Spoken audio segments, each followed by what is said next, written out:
જૂનાગઢમાં સિંહબાળની હત્યાના કેસમાં વન વિભાગની કામગીરી તેજ બની છે। આરોપી બાવન ચાવડાને સાથે રાખીને પોલીસે ઘટનાનું રિકન્સ્ટ્રક્શન કરાવ્યું।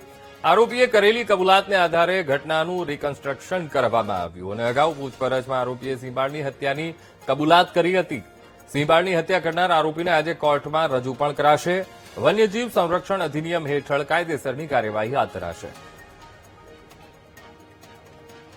આજ મુદ્દે સંવાદદાતા જય વિરાણી ફોનલાઈન પર। જય, જૂનાગઢ સિંહબાળ હત્યાનો આ કેસ અને વન વિભાગની કામગીરી તેજ। આરોપી બાવન ચાવડાને સાથે રાખીને પોલીસે ઘટનાનું રિકન્સ્ટ્રક્શન પણ કરાવ્યું। કઈ દિશામાં તપાસ? જય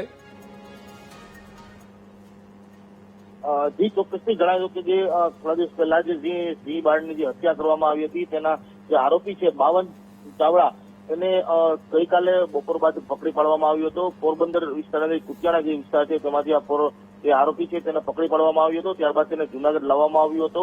આ જૂનાગઢ લાવ્યા બાદ જે આરોપી છે તેને રિકન્સ્ટ્રક્શન કરવામાં આવ્યું હતું। ત્યારે જે આરોપીએ કઈ રીતે જે સિંહબાળની હત્યા કરવામાં આવી હતી તેને લઈ રિકન્સ્ટ્રક્શન કરવામાં આવ્યું હતું। જે ઘટના સ્થળ છે ત્યાં આરોપીને પણ લઈ જવામાં આવ્યો હતો અને હાલ તો જે આરોપી છે તેને આજે 12 વાગ્યા આસપાસ કોર્ટમાં રજૂ કરવામાં આવશે। જી બિલકુલ જય, સમગ્ર માહિતી સાથે જોડાવા બદલ આપનો આભાર।